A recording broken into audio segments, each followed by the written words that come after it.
saludo cordial a todos ustedes, sean bienvenidos. Mi nombre es Nadia Simone Menezes, soy profesora del Departamento de Economía de la Universidad del Valle. En el día de hoy tengo el gusto de presentarles los estadísticos de dispersión. Para conseguir una visión más completa y comprensiva de los datos obtenidos, hay que complementar las medidas de tendencia central con otros estadísticos que reflejen otras propiedades. Por ejemplo, el grado en que los datos se parecen o diferencian entre sí. Esta propiedad se denomina variabilidad o variación. Para una variable cuantitativa, reportar un estadístico central por sí mismo no es suficiente para comunicar la forma de distribución de las fluctuaciones, pues dos muestras pueden tener las mismas medias, pero pueden ser sumamente diferentes. Según Richter, 2008, la dispersión se refiere a la forma en que se dispersan las puntuaciones de una variable numérica de menor a mayor y la forma de la distribución entre estas. Ya los estadísticos de dispersión son estadísticos que describen cómo se dispersan las puntuaciones de una variable numérica a lo largo de su distribución. Así, las medidas o los estadísticos de dispersión tratan de arrojar un valor numérico que nos brinde información con respecto al nivel de variabilidad de una variable numérica. En otras palabras, podríamos decir que las medidas de dispersión son números que indican si una variable se mueve mucho, poco, más o menos que otra. Los estadísticos de dispersión más utilizados son el rango y la desviación estándar. Bueno, empecemos por el rango. El rango es una expresión de la forma en que las puntuaciones de una variable cuantitativa, numérica, de intervalo o razón se distribuyen de mayor a menor. Es un valor numérico que es calculado a través de la diferencia entre el valor máximo y el mínimo de las puntuaciones de una variable cuantitativa. Debemos seguir algunos pasos para calcular el rango de una variable de intervalo razón.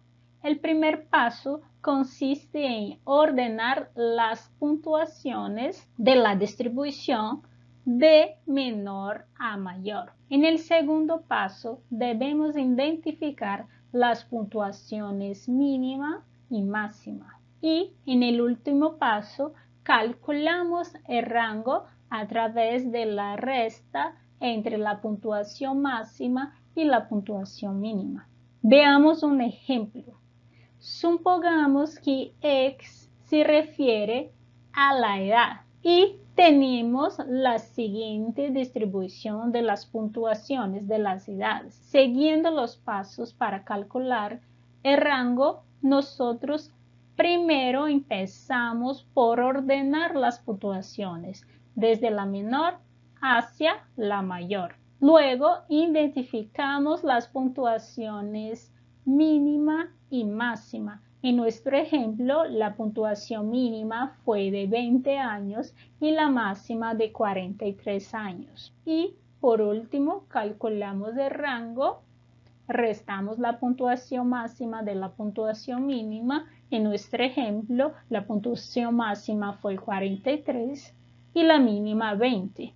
43 menos 20 nos da un rango de 23 o 23 años. Sin embargo, el rango posee algunas limitaciones. Como el rango toma en cuenta únicamente los valores más extremos de un conjunto de datos, un valor aislado inflaría enormemente su cálculo. La segunda limitación de rango es que él también está limitado por su estrecho alcance informativo, pues el rango no nos dice nada con respecto respecto a la forma de distribución entre las puntuaciones extremas. Y también tenemos la desviación estándar.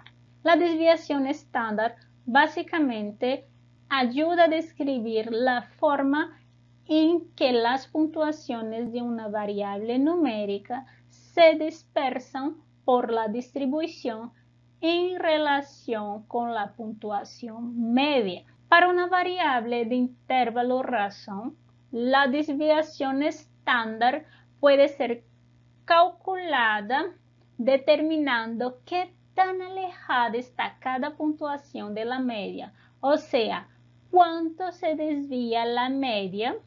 Nos dice también qué amplitudes se agrupan las puntuaciones alrededor de la media. Aquí tenemos la fórmula que nos permite calcular la desviación estándar. Así, la desviación estándar sería igual a raíz cuadrada de la sumatoria entre la diferencia de cada una de las puntuaciones de la variable menos la media para esta variable elevada al cuadrado dividido por n-1, donde el x barra representa la media de la variable x y n representa el tamaño de la muestra que nosotros estamos considerando.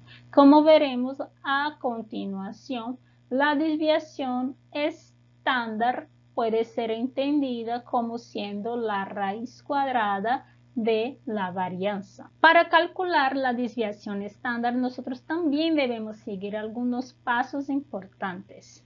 El primer paso consiste en identificar las especificaciones. Entonces, empezamos por identificar la información que nos fue brindada. El segundo paso para el cálculo de la desviación estándar consiste en calcular la media.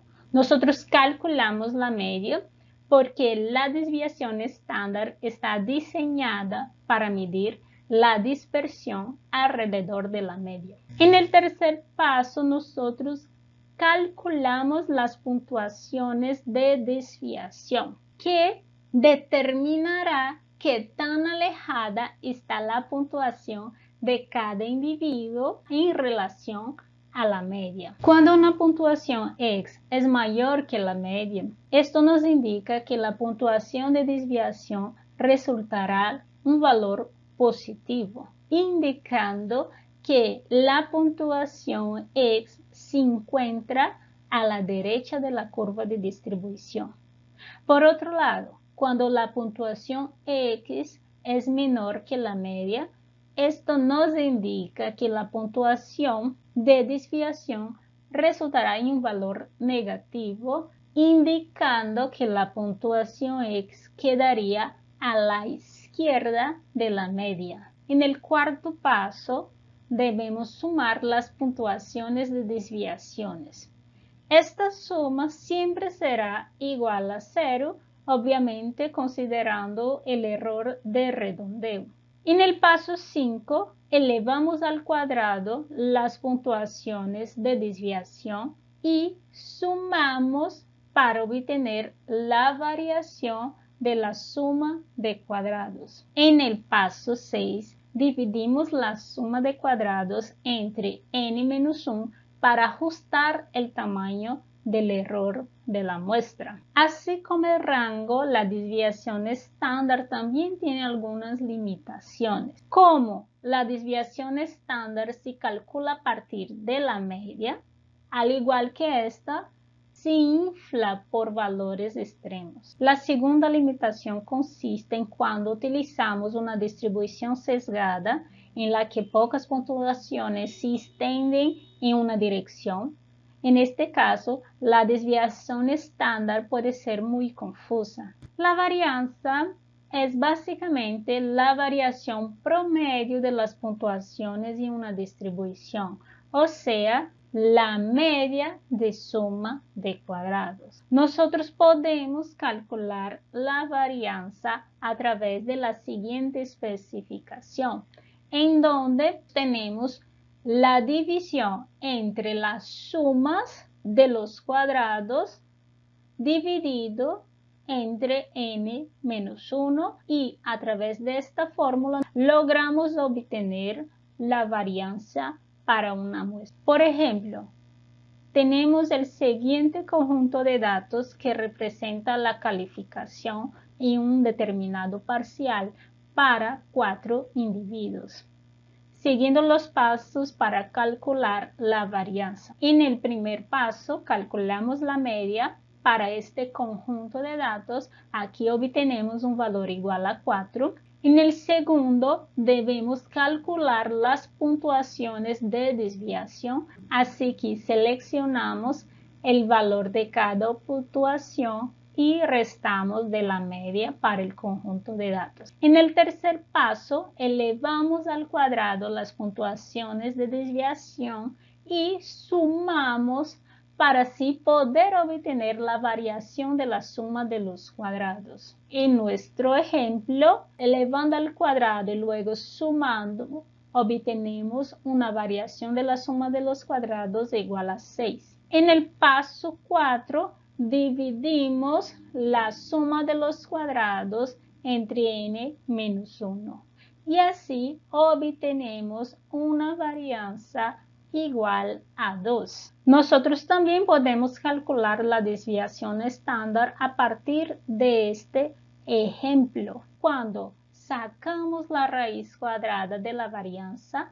obtenemos la desviación estándar. En nuestro ejemplo, sacando la raíz cuadrada de la varianza, que hallamos un valor igual a 2, obtenemos entonces una desviación estándar igual a 1,4. La varianza puede también ser obtenida cuando nosotros elevamos al cuadrado el resultado de la desviación estándar. En nuestro ejemplo, teníamos una desviación estándar igual a 1,41 o 1,4. Elevando al cuadrado este resultado, obtenemos la varianza que es igual a 2.